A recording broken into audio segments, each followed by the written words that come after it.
રાજકોટ શહેરના તમામ તબીબો આજે અડધો દિવસ હોસ્પિટલમાં બંધ પાડીને મૌન રેલી યોજી હતી।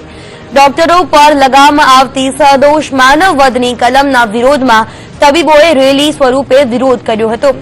આજે બપોર સુધી હોસ્પિટલો બંધ રાખીને તબીબો કામથી અળગા રહ્યા છે। રેલીમાં તબીબોએ પોલીસને વિરોધમાં દેખાવો પણ કર્યો હતો। 304A ના બદલે 304 લગાવતા વિરોધ નોંધાવ્યો હતો। આ કલમ મુજબ જો ડોક્ટરની બેદરકારીથી દર્દીનું મોત થયાની પોલીસ ફરિયાદ નોંધાય તો પોલીસ કલમ 303 હેઠળ ફરિયાદ નોંધી કાર્યવાહી કરે છે, જેમાં આરોપીને આસાનીથી જામીન ન મળતા હોવાથી ડોક્ટરોએ મોં પર કાળી પટ્ટી બાંધીને વિરોધ કર્યો હતો। આ દરમિયાન રાજકીય ગરમાવો આવી ગયો છે। ડેપ્યુટી મેયર દર્શિતાબેન પટેલ હાજર રહ્યા હતા અને મુખ્યમંત્રી તેમની સાથે હોવાનો સૂર વ્યક્ત કર્યો હતો।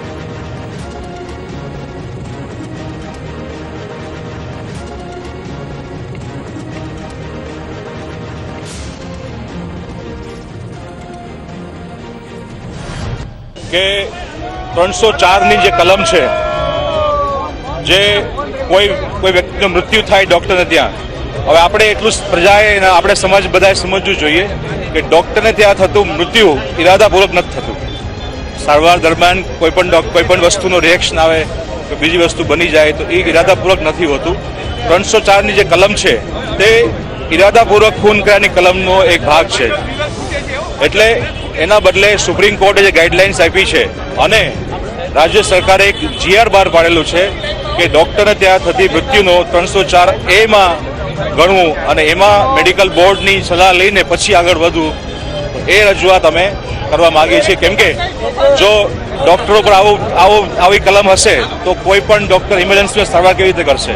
ડોક્ટરો ઉપર છાશવારે 304 ની કલમ લગાડવામાં આવે છે। 304 ની કલમ એટલે હું આપને સ્પષ્ટ કહેવા માંગુ છું કે અપરાધ માનવ વધની કલમ છે।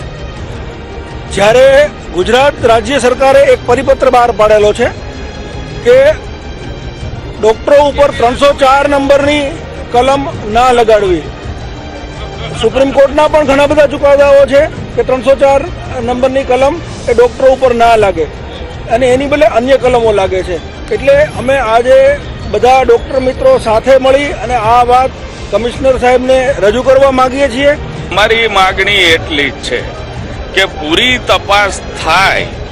કોઈ પણ મૃત્યુ દુઃખદાયક છે, સગાવાલા ન સ્વીકારે ત્યારે પૂરી તપાસ થાય પછી જે કલમો બનતી હોય એ લગાડવી જોઈએ। આક્ષેપો થયા છે એ તદ્દન સાચા છે અને આનો ઇતિહાસ તો 2002 થી અહીંયા ચાલુ થયો છે તે આજ દાડા સુધી અને દેશમાં આજુબાજુની પબ્લિક બધી એના ધાકધમથી નીચે જીવે છે, કોઈ એની સામે જવાબ આપે એવું નથી।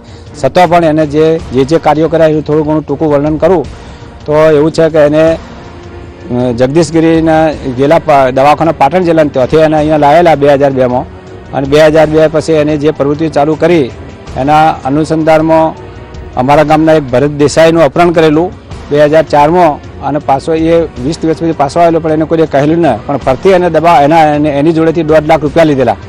એ